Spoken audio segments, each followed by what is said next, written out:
World food ফোরামের flagship ইভেন্টে যোগ দিতে ইতালির রাজধানী রোমের উদ্দেশ্যে দেশ ছেড়েছেন অন্তর্বর্তীকালীন সরকারের প্রধান উপদেষ্টা অধ্যাপক ড মোহাম্মদ ইউনুস।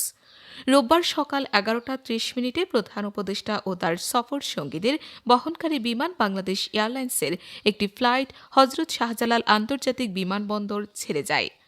সফরসূচি অনুযায়ী অধ্যাপক ইউনুস ফোরামের মূল অধিবেশনে আমন্ত্রিত অতিথি হিসেবে ভাষণ দেবেন। সেই সঙ্গে তিনি ইতালির প্রধানমন্ত্রী জর্জিয়া মেলোনি এবং বিভিন্ন আন্তর্জাতিক সংস্থার প্রধানদের সঙ্গে বৈঠক করবেন। এসব বৈঠকে খাদ্য নিরাপত্তা, দারিদ্র্য নিরসন ও টেকসই উন্নয়ন সহ বৈশ্বিক ইস্যু নিয়ে আলোচনা হবে।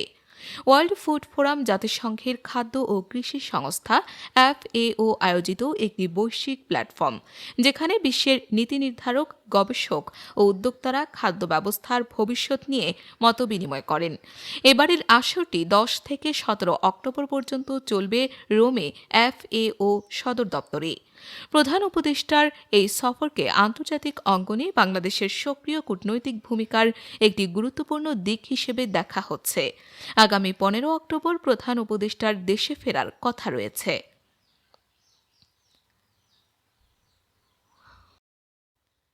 World food